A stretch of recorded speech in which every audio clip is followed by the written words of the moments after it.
हे मेरे बोलने वाले जादुई पेड़, अब और पहेलियां मत बुझाओ।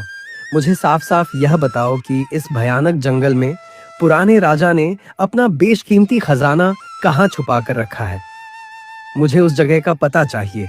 नहीं मुसाफिर, मैं तुम्हें उस पुराने खजाने के बारे में एक शब्द भी नहीं बताऊंगा। तुम जैसे तुच्छ इंसानों के कभी न खत्म होने वाले लालच की वजह से ही आज यह जंगल, यहाँ के बेजुबान जानवर और हम जैसे पेड़ सब के सब बेहद परेशान हैं।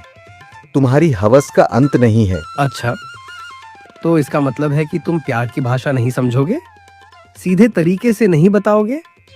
कुल्हाड़ी की धार पर हाथ फेरते हुए इस कुल्हाड़ी को गौर से देख लो। इसकी धार बहुत तेज है। अगर मैंने सिर्फ 3 बार भी जोरदार वार किया ना, तो तुम्हें ऊपर से नीचे गिरकर मिट्टी में मिलने में जरा भी समय नहीं लगेगा। अगर तुम चाहते हो कि तुम इसी तरह जमीन पर शान से खड़े रहो, तो चुपचाप वो गुप्त खजाना मुझे बता दो, वरना अंजाम बुरा होगा। अरे अरे, रुको रुको, अपनी कुल्हाड़ी रोको मुसाफिर। मैं तुम्हें राजा के उस गुप्त खजाने के बारे में सब कुछ बताता हूँ। मेरी बात को बहुत गौर से सुनो। यहाँ से थोड़ी ही दूरी पर तुम्हें एक पुरानी घास फूस की कुटिया दिखाई देगी। उस कुटिया के ठीक पास जाकर तुम्हें पूरी शक्ति के साथ एक मंत्र को 3 बार जोर जोर से पढ़ना होगा। भैरवगढ़ नाम का एक बहुत ही समृद्ध और सुंदर राज्य हुआ करता था। उसी राज्य के एक कोने में पंकज लाल नाम का एक बहुत ही चतुर और शातिर किसान रहता था। अक्ल का खजाना तो भगवान ने मुझे कूट कूट कर दिया है। बस अब समय आ गया है कि इस अक्ल का इस्तेमाल करके अपना उल्लू सीधा किया जाए। आज मेरा भोला दोस्त किशन ही मेरी नया पार लगाएगा। पंकज अपने दोस्त किशन के घर के बाहर पहुंचता है। किशन उसे इस हालत में देखकर चौंक जाता है। अरे पंकज भाई, तू यहाँ इस समय, और वो भी ऐसी फटीहाल हालत में? क्या हुआ भाई, सब ठीक तो है ना? तू इतना डरा हुआ और बिखरा हुआ क्यों लग रहा है? अब तुझे क्या बताऊं मेरे भाई, तू तो जानता ही है ना कि मेरे घर की माली हालत कितनी ज्यादा खराब चल रही है। मैं अपने पुराने सेठ से पूरे 2 महीने की अपनी कड़ी मेहनत की मजदूरी लेकर बहुत खुश होकर घर की तरफ जा रहा था। सोचा था बच्चों के लिए कुछ लाऊंगा, पर रास्ते में किस्मत ने धोखा दे दिया। क्या हुआ पंकज, रास्ते में क्या हो गया? रास्ते में कुछ खूंखार लुटेरों ने मुझे घेर लिया और मुझ पर हमला कर दिया। उन्होंने मेरी पाई पाई लूट ली भाई, कुछ भी नहीं छोड़ा। अब तू ही बता, इस तरह खाली हाथ और फटे कपड़ों में मैं अपने घर वापस कैसे जाऊं? बीवी बच्चों को क्या जवाब दूंगा? अरे भाई, ये तो तेरे साथ वाकई बहुत ही बुरा और गलत हो गया। पर पंकज, एक बात बता, तेरी यह हालत, तेरे तो कपड़े भी जगह जगह से फटे हुए हैं। क्या उन्होंने तुझे मारा भी? हाँ किशन, ये हालत मेरी उन बेरहम लुटेरों ने ही कर दी। जब मैंने अपने पैसे बचाने की कोशिश की तो उन्होंने मुझे घसीटा और पीट पीट कर यह हाल कर दिया। बस जान बचाकर भाग आया वहां से। पर पंकज, एक बात मेरी समझ में नहीं आई। तेरे पास तो अपनी खुद की पुश्तैनी जमीन है ना, तो फिर तू दूसरों के यहाँ जाकर मजदूरी क्यों करता है? और तूने पूरे 2 महीनों की तनख्वाह एक साथ लेने का जोखिम क्यों उठाया? अब तुझे क्या समझाऊं मेरे दोस्त, जमीन तो है, पर उस बंजर जमीन पर फसल उगाने के लिए मेरे पास फूटी कौड़ी भी नहीं थी। बीज और खाद के लिए पैसे चाहिए थे, इसीलिए मैंने मजबूरी में मजदूरी शुरू की। और पैसा 2 महीनों का एक साथ इसलिए लिया था ताकि घर के पिछले सारे कर्ज चुका सकूं, बीवी बच्चों के खाने का इंतजाम हो और बाकी बचे पैसों से जमीन पर फसल उगा पाऊं। पर देखो ना, सब कुछ गुड़गोबर हो गया। एक ही पल में सब खत्म हो गया। अब मैं घर जाकर अपनी बीवी ज्योति को कैसे मुंह दिखाऊंगा? वह तो उम्मीद लगाए बैठी होगी। पंकज लाल जोर जोर से फूट फूट कर रोना शुरू कर देता है। किशन का दिल पिघल जाता है। अच्छा, अब तू इतना परेशान मत हो मेरे दोस्त, रोना बंद कर। देख, हम दोस्त किस काम आएंगे। एक काम कर, फिलहाल तू मुझसे कुछ पैसे उधार ले। तेरा घर का काम चलना चाहिए। जब तेरे पास पैसे आ जाएं, और तेरी फसल अच्छी हो जाए तब तू मुझे वापस कर देना, कोई जल्दी नहीं है। अरे वाह, ये हुई ना असली बात। फंस गया ये बुद्धू मेरे झूठ मूठ के जाल में। मेरे भोले भाले दोस्त किशन, अब तू अपना पैसा भूल जा, क्योंकि तुझे तेरा पैसा कभी वापस नहीं मिलने वाला। जोर से बोलते हुए। अरे बहुत बहुत धन्यवाद मेरे सच्चे दोस्त, तेरा ये बहुत बड़ा एहसान है मुझ पर, मैं इसे ताउम्र कभी नहीं भूलूंगा। तू बस जल्दी से पैसे ले आ भाई, तेरी भाभी घर पर चिंता में मेरा इंतजार कर रही होगी। हाँ भाई, बस अभी लेकर आया, तू यहीं रुक, जरा भी चिंता मत कर। किशन ने अपनी मेहनत की जमा पूंजी निकाली और पंकज लाल के हाथों में थमा दी।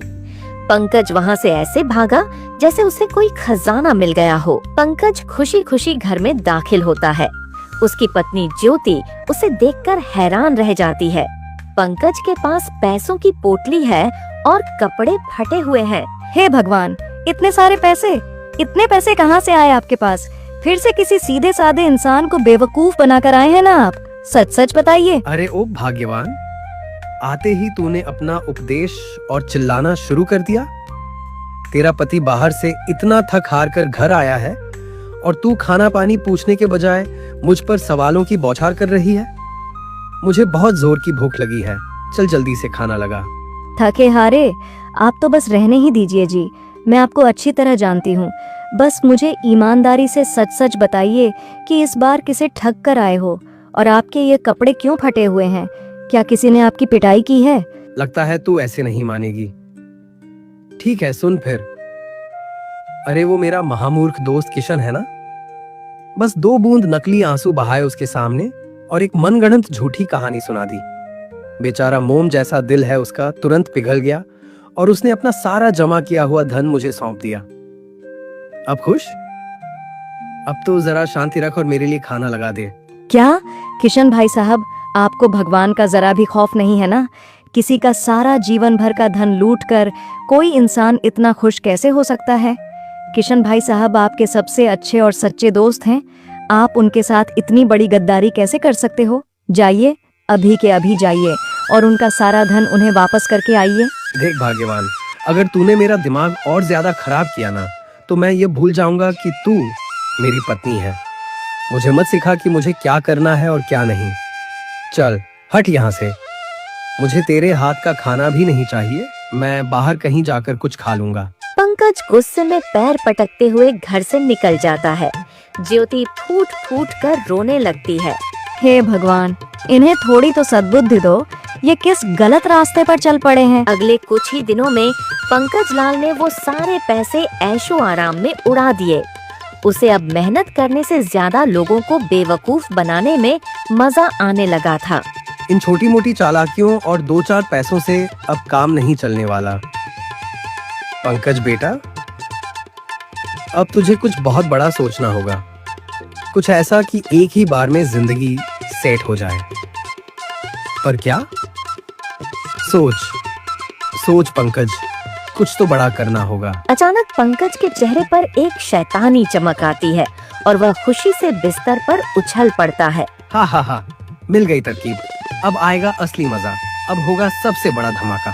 क्या हुआ जी, फिर से कोई बुरा सपना देख लिया क्या, जो इस तरह पागलों की तरह हंस रहे हो? अरे ओ भाग्यवान, बुरा नहीं, बहुत अच्छा होने वाला है। हमारी पूरी जिंदगी अब रातों रात बदलने वाली है। तू बस चुपचाप सो जा और मुझे अपना काम करने दे। हे भगवान, अब पता नहीं इनके खुराफाती दिमाग में कौन सी नई आफत चल रही है। वह राजमहल के गेट पर खड़े सैनिकों के सामने गिड़गिड़ा रहा है। साहब मुझे अंदर जाने दीजिए, मुझे महाराज से मिलना है, मेरी जान पर बनाई है साहब। महाराज, बाहर एक बहुत ही गरीब और बेहाल आदमी आपसे मिलना चाहता है। वह बहुत फूट फूट कर रो रहा है। उसकी हालत देखकर लगता है कि बेचारे के साथ बहुत ही अनर्थ हुआ है। वह बस एक बार आपके दर्शन करना चाहता है महाराज। ठीक है, उस बेचारे को हमारे सामने तुरंत पेश करो। भैरवगढ़ के दरबार से कोई खाली हाथ नहीं जाना चाहिए। पंकज को दरबार में लाया जाता है। वह देखते ही महाराज के पैरों में गिर जाता है। महाराज, रक्षा कीजिए महाराज, मेरी मदद कीजिए, मैं बहुत ही मुसीबत का मारा इंसान हूँ, मुझे आपका सहारा चाहिए महाराज, मुझे सहारा दीजिए। अरे अरे युवक, घबराओ नहीं, शांत हो जाओ। सबसे पहले अपना ये रोना बंद करो और सम्मान के साथ खड़े होकर हमें विस्तार से बताओ कि आखिर तुम्हारे साथ क्या अनहोनी हुई है। महाराज, मेरा नाम पंकज लाल है। मैं एक अत्यंत गरीब और लाचार आदमी हूँ। मेरा काम धंधा सब छूट गया है। और तो और मेरी पत्नी को एक ऐसी भयंकर और जानलेवा बीमारी हो गई है जिसका इलाज बहुत महंगा है। अगर तुरंत उसका इलाज शुरू नहीं करवाया गया तो वह मर जाएगी महाराज। वह मुझे और मेरे छोटे छोटे बच्चों को छोड़कर चली जाएगी। मेरे पास फूटी कौड़ी भी नहीं है। मेरी मदद कीजिए। अगर उसे कुछ हो गया तो मेरे बच्चे अनाथ हो जाएंगे, हम सब बर्बाद हो जाएंगे महाराज। अरे युवक, इतना मत घबराओ। हम भैरवगढ़ के राजा हैं और हमारे राज्य में रहते हुए कोई भी प्रजा इस तरह बेसहारा होकर बर्बाद नहीं हो सकती। हम तुम्हें राजकोष से पर्याप्त धन देंगे जिससे तुम अपनी पत्नी का अच्छे से अच्छा इलाज करवा सको। हा, इस राजा को तो मैंने पल भर में बेवकूफ बना दिया। मेरी कलाकारी और इन 2 झूठे आंसुओं पर इसने कितनी आसानी से यकीन कर लिया। क्या बेवकूफ राजा है। खैर, मुझे तो अब एक मोटी रकम मिलने वाली है। मेरा काम तो बन गया। अरे, क्या सोच में डूब गए युवक? क्या हुआ? महाराज, मैं तो बस आपकी उदारता देख रहा था। आपका जितना भी धन्यवाद करूं वो कम है महाराज। आपकी महानता की वजह से आज मेरी पत्नी को नया जीवन मिलेगा। आपका बहुत बहुत आभार महाराज, बहुत बहुत आभार। मंत्री जी, हमारे शाही खजाने से पंकज लाल को तुरंत एक बड़ी रकम दी जाए ताकि यह अपनी पत्नी का इलाज करवा सके। इसमें जरा भी देरी नहीं होनी चाहिए। पर महाराज, बिना किसी जांच पड़ताल के मेरी एक बात तो सुनिए। मंत्री जी, जैसा हमने कहा है ठीक वैसा ही करो। हम अपनी जनता की आंखों में आंसू नहीं देख सकते, हमें उन्हें खुश देखना है बस। जी, जो हुक्म महाराज। पंकज लाल को शाही खजाने से एक मोटी रकम मिल गई। वह अपनी सफलता पर फूला नहीं समा रहा था और खुशी खुशी वहां से निकल गया। लेकिन दरबार में एक शख्स ऐसा था जिसे पंकज की बातों पर जरा भी यकीन नहीं था। महाराज, क्षमा कीजिएगा, पर यह आपने क्या किया? बिना उस इंसान की कोई जांच पड़ताल किए, बिना सच जाने आपने उसे इतना सारा धन दे दिया। यह उचित नहीं है महाराज। अरे मंत्री जी, उसकी जरूरत ही क्या थी? क्या आपको उस बेचारे की दयनीय हालत दिखाई नहीं दी? वह अपनी पत्नी के लिए कितना तड़प रहा था। उसकी आंखों में सच्चा दर्द था। पर महाराज, कोई इंसान पैसों के लालच में ऐसा झूठा नाटक भी तो कर सकता है। दुनिया में पैसे की चाह में इंसान कुछ भी कर सकता है। हमें कम से कम एक बार हकीकत का पता तो लगाना ही चाहिए था। मंत्री जी, आप कहना क्या चाहते हैं? क्या हम राजा ऐसे ही बन गए? क्या हमें इंसानों की परख करना नहीं आता? क्या अब आप हमारे विवेक और हमारे फैसलों पर सवाल उठाएंगे? मत भूलिए, भैरवगढ़ के राजा हम हैं और यह राज्य हमारे फैसलों पर चलता है। क्षमा कीजिए महाराज, मेरा वह मतलब बिल्कुल नहीं था। मैं तो बस राज्य के हित की बात कर रहा था। हमें माफ कर दीजिए महाराज, अगर हमारी बात से आपको ठेस पहुंची हो। अच्छा, ठीक है, जाइए, हमने आपको माफ किया, पर आगे से ऐसी शंका मत कीजिएगा। पंकज शान से घर पहुंचता है और नोटों की गड्डियां मेज पर पटक देता है। ज्योति यह देखकर दंग रह जाती है। फिर से कोई काला कारनामा करके आए हैं ना आप? सच सच बताइए जी, इस बार कहाँ से लाए हैं ये इतना सारा धन और किस मासूम की बद्दुआएं लेकर आए हैं आप? अरे ओ भाग्यवान, आज तो तू मुझ पर भड़कना बंद कर। आज तो मैं बहुत खुश हूँ क्योंकि आज मुझे तेरी वजह से इतना सारा धन मिला है। हाँ, तेरी बीमारी के नाम पर। मेरी वजह से? क्या मतलब है आपका? हाँ, बिल्कुल तेरी वजह से। और इस बार मैंने किसी छोटे मोटे गरीब को नहीं ठगा, बल्कि सीधे भैरवगढ़ के महाराज विक्रम सिंह की आंखों में धूल झोंक कर आया हूँ। उनके सामने तेरी मौत का नाटक रचा और देखो, उन्होंने झोली भरकर पैसे दे दिए। हे भगवान, यह मैंने क्या सुन लिया? इस बार आपने साक्षात महाराज को ही ठग लिया। वो हमें कभी नहीं छोड़ेंगे जी। महाराज के साथ गद्दारी की सजा बहुत भयानक होती है। वह हमें जिंदा नहीं छोड़ेंगे। अरे तू डर मत पगली, तू बहुत डरपोक है। तुझे सब बताता हूँ कि मैंने कैसे अपनी बातों के जाल में उस राजा को फंसाया। पंकज पूरी कहानी ज्योति को सुनाता है। ज्योति की आंखों में आंसू आ जाते हैं और उसका चेहरा नफरत से भर जाता है। आज तो आपने गिरने की सारी हदें ही पार कर दी। अब बस बहुत हो गया। यह पाप की कमाई, यह हराम का पैसा न तो मैं खाऊंगी और न ही अपने बच्चों को छूने दूंगी। मैं इस घर को और आपको अभी की अभी छोड़कर अपने मायके जा रही हूँ। मैं ऐसे इंसान के साथ एक पल नहीं रह सकती। अरे ये हराम हलाल कुछ नहीं होता, सब पैसे का खेल है। और क्या कहा तूने? घर छोड़कर जाएगी? तू कहीं नहीं जाएगी समझी, वरना मेरा हाथ उठ जाएगा तुझ पर। मेरे और मेरे इस धन के बीच में जो भी आएगा उसे मैं नहीं छोड़ूंगा। मैं भी देखती हूँ कि आप मुझे अपने बच्चों के साथ यहाँ से जाने से कैसे रोकते हैं। मैं अपने मासूम बच्चों को आपके जैसा धोखेबाज और लालची कभी नहीं बनने दूंगी। पंकज का गुस्सा 7वें आसमान पर पहुंच जाता है। दोनों के बीच जोरदार बहस होती है और गुस्से में पंकज ज्योति पर हाथ उठा देता है। ज्योति रोते हुए अपने दोनों बच्चों का हाथ पकड़ती है और घर से निकल जाती है। अरे गई तो जाए, मुझे कोई फर्क नहीं पड़ता। तू जा या भाड़ में जा, मैं तो अब इन पैसों से अकेले ऐश करूंगा। ऐश। हा हा हा।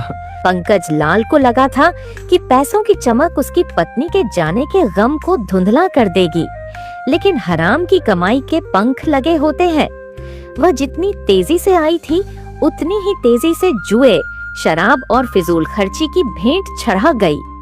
कुछ ही हफ्तों में पंकज के हाथ फिर से खाली हो गए और उसकी तिजोरी में केवल धूल बची थी। अरे ये क्या हो गया?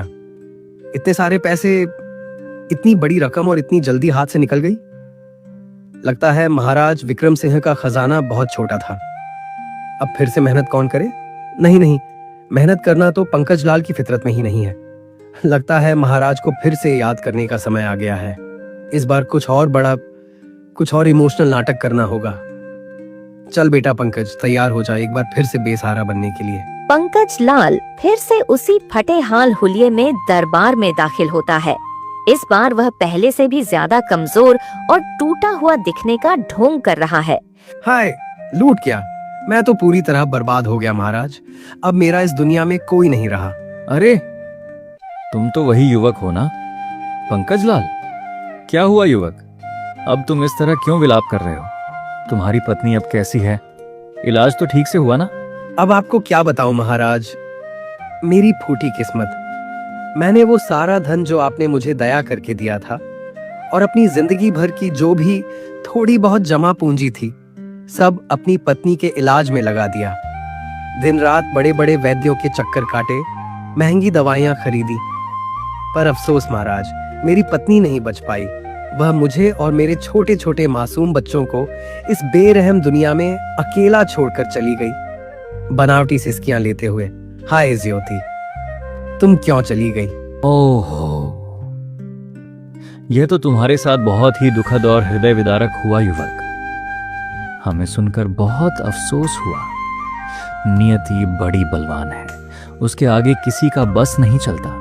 इतना ही नहीं महाराज, दुखों का पहाड़ तो मुझ पर अब टूटा है। पत्नी के इलाज के चक्कर में मेरा सारा रोजगार छिन गया, यहाँ तक कि अपनी जमीन भी बेचनी पड़ी।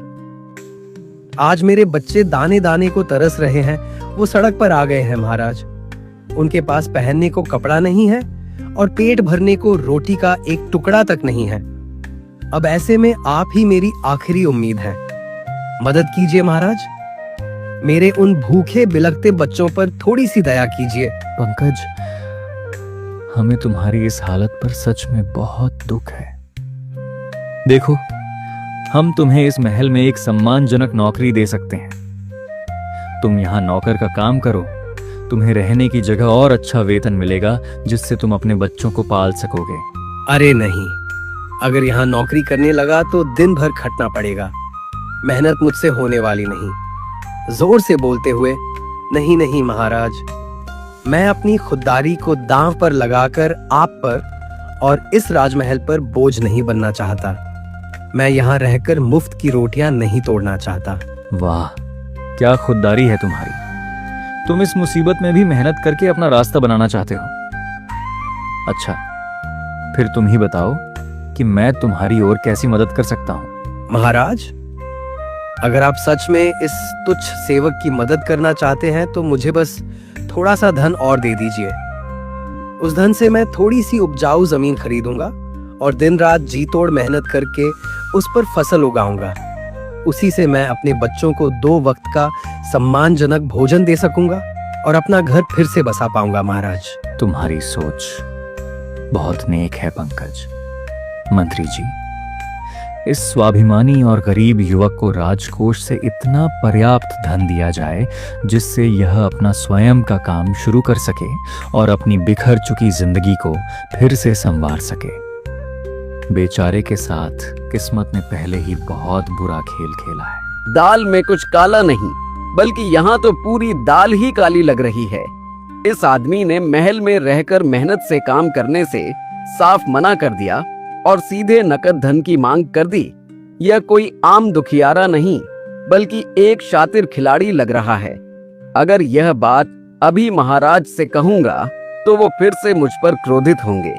मुझे खुद ही अपनी आंखों से इस आदमी के सच का पता लगाना होगा। क्या हुआ मंत्री जी, आप फिर से किन ख्यालों में खो गए? आदेश सुना नहीं आपने? क्षमा कीजिए महाराज, बस कुछ राज्य के कार्यों के बारे में सोच रहा था। जो हुक्म आपका, मैं अभी इस युवक को धन दिलवाने का प्रबंध करता हूँ। महाराज, आप तो साक्षात भगवान का रूप हैं। पंकज जैसे ही धन लेकर दरबार से बाहर निकलता है, उसके चेहरे पर एक कुटिल मुस्कान आ जाती है। हा हा हा, यह राजा तो वाकई में महामूर्ख है। दूसरी बार भी कितनी आसानी से मेरे जाल में फंस गया। मेरी तो चांदी ही चांदी हो गई। चलो अब कुछ महीने फिर से ठाठ से कटेंगे, फिर कोई नई कहानी लेकर आ जाऊंगा। वैसे भी बेवकूफ बनाने में जो मजा है वो मेहनत करने में कहाँ। हा हा हा हा। पंकज धन लेकर अपनी मस्ती में चूर होकर चला गया, लेकिन इस बार मंत्री जी ने हार नहीं मानी थी। वह पंकज की हर चाल पर अपनी पैनी नजर रखने वाले थे। महाराज विक्रम सिंह टहल रहे हैं। मंत्री जी उनके पास आते हैं। अरे क्या हुआ मंत्री जी, आप आज कुछ उलझे उलझे और परेशान से लग रहे हैं। चेहरे पर शिकन है, सब ठीक तो है ना? हाँ महाराज, मैं बिल्कुल ठीक हूँ। मुझे भला क्या होगा, बस थोड़ा सा विचार कर रहा था। मुझे पता है आप क्या सोच रहे हैं। पिछली बार जब हमने उस युवक की मदद की थी तब आपको बहुत ऐतराज हुआ था, लेकिन आज आपने बिना किसी विरोध के उसे धन दे दिया। आपके व्यवहार में यह अचानक बदलाव देखकर मुझे थोड़ी हैरानी हुई। ऐसा क्यों मंत्री जी? दरअसल महाराज, अब मुझे भी आपकी तरह ऐसा ही लगने लगा है कि वह युवक सच में बहुत बड़ी मुसीबत का मारा है। उसकी पत्नी का देहांत हो गया, बच्चे भूखे हैं। ऐसे में इंसान और क्या ही कर सकता है। बस इसीलिए मैंने कोई सवाल नहीं उठाया। आप ज्यादा चिंता मत कीजिए महाराज, सब ठीक होगा। जानकर खुशी हुई कि अंततः आपको हमारी परख पर भरोसा हुआ। महाराज, आपकी अच्छाई ही आपकी सबसे बड़ी कमजोरी है। मुझे पूरा यकीन है कि वह आदमी 100% झूठा है। आप मेरी बात पर ऐसे यकीन नहीं करेंगे, इसलिए मुझे पहले पुख्ता सबूत जुटाने होंगे और सच को नग्न अवस्था में आपके सामने लाना होगा। अब मेरा काम शुरू होता है। पंकज ने फिर से सारा पैसा जुए और शराब में उड़ा दिया है। वह अपने पुराने फटे कपड़ों को फिर से ठीक कर रहा है। अब तीसरी बार जाने की तैयारी है। इस बार क्या बहाना बनाऊं? पत्नी मर गई, जमीन बिक गई, अब क्या? हाँ, फसल की बर्बादी का नाटक सबसे सही रहेगा। पंकज लाल दौड़ता हुआ आता है और दरबार के बीच में गिर पड़ता है। वह धूल से सना हुआ है और बुरी तरह हाँफ रहा है। महाराज, अनर्थ हो गया, सब कुछ राख हो गया। मेरी मेहनत मिट्टी में मिल गई। महाराज, मेरी मदद कीजिए। अरे फिर से क्या अनहोनी हो गई युवक? तुम तो बहुत ज्यादा विचलित और दुखी लग रहे हो। सब ठीक तो है ना? महाराज, क्या बताऊं? आपने जो धन दिया था उससे मैंने एक छोटा सा जमीन का टुकड़ा खरीदा था। मैंने सोचा था कि दिन रात एक करके पसीना बहाकर फसल उगाऊंगा और अपने अनाथ बच्चों का पेट पालूंगा। मैंने मेहनत भी बहुत की महाराज, दिन को दिन नहीं समझा और रात को रात नहीं। तो फिर क्या हुआ? फसल अच्छी नहीं हुई क्या? महाराज, फसल तो बहुत लहलहा रही थी, पर अचानक कुदरत का ऐसा कहर टूटा कि सारी की सारी फसल बर्बाद हो गई। टिड्डियों का हमला हुआ और रातों रात मेरे सपनों की फसल उजड़ गई। अब जाकर खेतों को देखा तो वहां सिवाय मिट्टी के कुछ नहीं बचा है। सब खत्म हो गया महाराज। मैं फिर से सड़क पर आ गया। हे भगवान, इस एक अकेले इंसान के साथ ही इतना गलत क्यों हो रहा है? नियति कितनी क्रूर हो सकती है। मुझे फिर से इसकी मदद करनी ही होगी, पंकज की तरफ देखकर। अच्छा, शांत हो जाओ पंकज, इतना विलाप मत करो। अब बताओ, अब तुम हमसे क्या चाहते हो? महाराज, मुझे बस थोड़ा सा धन और दे दीजिए। इस बार मैं खेती नहीं बल्कि एक छोटा सा व्यापार शुरू करना चाहता हूँ। बच्चों के भविष्य के लिए कुछ तो ठोस करना ही पड़ेगा ना महाराज। मैं आपसे हाथ जोड़कर वादा करता हूँ कि इस बार मैं जी तोड़ मेहनत करूंगा और आपको शिकायत का मौका नहीं दूंगा। ठीक है पंकज, हम तुम्हारी भावना समझते हैं। मंत्री जी, इस युवक को व्यापार शुरू करने के लिए और धन दिया जाए। जो हुक्म महाराज। पर धन देने से पहले मैं आपको किसी खास शख्स से मिलवाना चाहता हूँ। बस आप एक बार इजाजत दीजिए महाराज, वह बाहर ही प्रतीक्षा कर रही है। खास शख्स इस समय? ठीक है, उसे दरबार में पेश किया जाए। मंत्री जी इशारा करते हैं। दरबार का भारी दरवाजा खुलता है और एक महिला 2 छोटे बच्चों का हाथ थामे अंदर दाखिल होती है। उसे देखते ही पंकज लाल के चेहरे का रंग उड़ जाता है। उसके पसीने छूटने लगते हैं। अरे ये तो ज्योति है, मेरी पत्नी। ये यहाँ क्या कर रही है? और मंत्री जी इसे कहाँ से ले आए? इसके बारे में तो मैंने महाराज से कहा था कि यह मर चुकी है। अब तो अनर्थ हो जाएगा। अगर इसने मुंह खोला तो महाराज मुझे सीधे फांसी पर लटका देंगे। भगवान, मैं क्या करूं? मुझे अभी के अभी कुछ सोचना होगा, वरना मेरा खेल खत्म। पंकज लाल को खांसी का दौरा पड़ता है और वह अपना चेहरा छुपाने की कोशिश करता है। हाँ, एक आखिरी दांव, एक आखिरी झूठ, शायद बच जाऊं। मंत्री जी, यह महिला कौन है और इसे यहाँ लाने का क्या प्रयोजन है? महाराज, यह महिला कोई और नहीं बल्कि इस बेचारे और दुखियारे पंकज लाल की वही पत्नी है जिसके बारे में इसने आपको रो रो कर बताया था कि वह मर चुकी है और स्वर्ग से धार गई है। क्या कह रहे हैं आप मंत्री जी? ये कैसे संभव है? हम कुछ समझे नहीं। महाराज, मैं आपको सब विस्तार से बताता हूँ। पहले ही दिन से यह पंकज लाल आपको सफेद झूठ बोलकर ठगता आ रहा है। मुझे शुरू से ही इसकी चिकनी चुपड़ी बातों और बनावटी आंसुओं पर गहरा शक था, पर आप अपनी दयालुता की वजह से मुझ पर यकीन नहीं कर रहे थे। इसीलिए मैंने सच का पता लगाने के लिए गुपचुप तरीके से इसका पीछा किया और इसके गांव में छानबीन की। तब मुझे पता चला कि यह आदमी एक नंबर का मक्कार और आदतन झूठा है। इसकी पत्नी मरी नहीं है महाराज, बल्कि वह इसके बुरे कामों और इसके झूठ से तंग आकर घर छोड़कर अपने मायके चली गई थी। पंकज लाल, क्या ये सच है? हाँ महाराज, मंत्री जी एक एक शब्द बिल्कुल सच कह रहे हैं। यह आदमी मेरा पति पंकज है, जो बरसों से लोगों को अपनी मीठी बातों में फंसाकर ठगता आया है। मैं इसके पापों का बोझ ढोते ढोते थक गई थी। एक दिन जब इन्होंने आपके साथ इतनी बड़ी धोखाधड़ी की तो मैं बर्दाश्त नहीं कर पाई और अपने बच्चों को लेकर घर से निकल गई।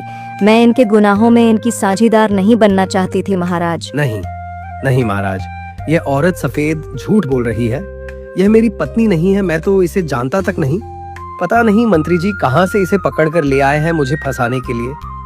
महाराज, आप मेरी बात पर यकीन कीजिए, ये कोई साजिश है। मुझे नहीं जानते? चलिए मान लिया, पर क्या आप अपनी ही कोख से जन्मे इन मासूम बच्चों को भी पहचानने से इनकार कर देंगे, सिर्फ थोड़े से धन के लिए? और कितना नीचे गिरेंगे आप जी? शर्म आनी चाहिए आपको। पंकज लाल की नजरें पहली बार अपने बच्चों से मिलती हैं और उसका सिर शर्म से झुक जाता है। दरबार में सन्नाटा छा जाता है। पंकज लाल, हमने तुम्हें एक ईमानदार और मुसीबत का मारा इंसान समझकर अपने दिल में जगह दी, तुम्हारी हर संभव मदद की। हमने लोगों के दर्द को अपना दर्द समझा और तुमने हमारी उसी नेकदिली का फायदा उठाया। तुमने हमारा विश्वास ही नहीं तोड़ा, बल्कि भविष्य में अगर कोई सचमुच का जरूरतमंद हमारे पास आएगा तो शायद हम उस पर भी भरोसा नहीं कर पाएंगे। तुमने मानवता के साथ गद्दारी की है। महाराज, मुझे माफ कर दीजिए, मैं दौलत के लालच में अंधा हो गया था। मुझे एक मौका दे दीजिए महाराज, मैं सब ठीक कर दूंगा। मौका? मौका उसे दिया जाता है जिससे गलती हुई हो, उसे नहीं जिसने जानबूझकर पाप किया हो। मंत्री जी, सैनिकों को बुलाइए और इस जालसाज पंकज लाल को अभी के अभी बंदी बनाकर आजीवन कारावास में डाल दीजिए। इसकी जगह राजमहल में नहीं, काल कोठरी के अंधेरे में है। ज्योति, ज्योति, तुम तो मेरी पत्नी हो ना, तुम तो मुझे बचा लो। मैं वादा करता हूँ मैं बदल जाऊंगा, मैं मेहनत करूंगा।